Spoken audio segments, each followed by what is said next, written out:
ಈ ಸ್ವರಜ್ಞಾನವೇ ಮೂಲ ಜ್ಞಾನ. ಬಟ್ ಇವಾಗ ಇದು ಗೊತ್ತಿಲ್ಲ ಎಷ್ಟು ಜನರಿಗೆ. ಕರೋಕೆ ತುಂಬಾ ಇದಾಗಿದೆ. ಕರೋಕೆ ಕೆಲವೊಂದು ದೇವರೇ ಗತಿ. ಹಾಗೆಂತ ಅದ್ಭುತವಾಗಿ ಹಾಡುವರಿದ್ದಾರೆ. ಹೌದು, ಅದ್ಭುತವಾಗಿದ್ದಾರೆ. ಈವನ್ ಮಕ್ಕಳ ಟ್ಯಾಲೆಂಟ್ ಇದೆಲ್ಲ ರಿಯಾಲಿಟಿ ಶೋ ನೋಡಲ್ಲ, ಶರಣು ಎಷ್ಟೋ ಅವರ ಟ್ಯಾಲೆಂಟಿಗೆ ಶರಣು. ನನಗೆ ಕರೋಕೆ ಸಿಂಗಿಂಗ್ ಬೇಡ ಅಂತ ಹೇಳಲ್ಲ ನಾನು. ಯಾವುದೇ ಸಿಂಗಿಂಗಲ್ಲಿ ನೀವು ಸ್ವರಗಳ ಜ್ಞಾನ ನಿಮಗೆ ಬಂದರೆ ನಿಮ್ಮ ಕಾನ್ಫಿಡೆನ್ಸೇ ಬೇರೆ. ಆಗ ನಿಮಗೆ ರಾಗದ ನಾಲೆಜ್ ಬಂದು ಆಟೋಮೆಟಿಕ್ ಬಂದುಬಿಡುತ್ತೆ. ಇದು ನಾಲೆಜ್, ಇದನ್ನು ಪಡ್ಕೊಳ್ಬೇಕು. ಈ ಸ್ವರಜ್ಞಾನ ಯಾಕೆ ಇಂಪಾರ್ಟೆಂಟ್ ಅಂದರೆ, ಇಲ್ಲಾಂದ್ರೆ ನಿಮಗೆ ಐಡಿಯಾ ಮೇಲೆ ಹೋಗ್ತೀರಿ ನೀವು. ನಾನು ಈ ಸ್ಥಾಯಿಯಲ್ಲಿ ಇದ್ದೀನಿ, ಇಲ್ಲಿ ಮಿಡ್ ಆಕ್ಟೇವಲ್ಲಿ ಇದ್ದೀನಿ, ಟಾಪ್ ಆಕ್ಟೇವಲ್ಲಿ ಇದ್ದೇನೆ ಅಂದ್ರೆ ಸ್ವಲ್ಪ ವೇಗಾಗಿ ಐಡಿಯಾ ಬರುತ್ತೆ. ಪಕ್ಕ ಖಚಿತವಾಗಿ ಗೊತ್ತಾಗಲ್ಲ. ಈಗ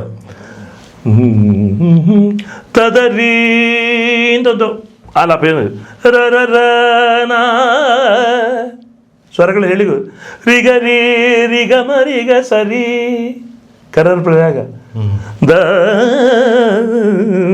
ಏನಿರ್ಬೋದಲ್ಲಿ ಪದ ನಿ ಸ ರಿ ಗ ಮಗರಿ ಸ ನಿ ಸ ದ ನಿ ಪದ ನಿ ಸ ನಿ ದ ಪ ಮಗರಿ ಸ ಹಾಡುವ ಮುರಳಿಯ ಕುಣಿಯು ಆರಾಧಿಸುವೆ ಮದನ ದ ನಿ ದ ಪ ಮ ಪ ಮಗರಿ ಸ ರಿ ಗ ಮ ಮ ಪ ಮದನಾರಿ.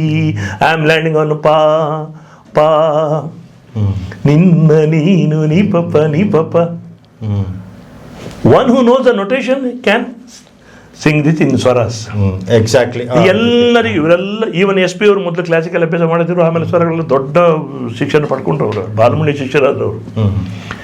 ಇವರಿಗೆಲ್ಲ ಮಕ್ಕಳಾಟಿಕೆಲ್ಲ ಸಿಗುತ್ತೆ ಈ ಸ್ವರಗಳಲ್ಲಿ ಇದ್ದ ಸಾಧಕರಿಗೆ. ಹೌದು, ಇನ್ಸ್ಟ್ರೂಮೆಂಟ್ ಅವನಿಗೆ ಗೊತ್ತಾಗುತ್ತೆ.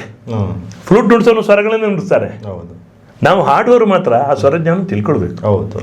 ನಿಮಗೆ ಮ್ಯೂಸಿಕ್ ಡೈರೆಕ್ಟರ್ಸ್ ಸ್ಟುಡಿಯೋಗಳು ಬಂದಾಗ ಏನಪ್ಪ ಸ್ವರ ನೊಟೇಷನ್ ಬರೆಯಕ್ಕೆ ಬರುತ್ತಾ ಕೇಳ್ತಾರೆ. ಹೌದು, ಇಲ್ಲ ಸರ್, ಹೋಯ್ತು ನೀವು, ನಿಮ್ಮ ಮಾರ್ಕ್ ಕಮ್ಮಿ ನಿಮಗೆ. ಹೌದು.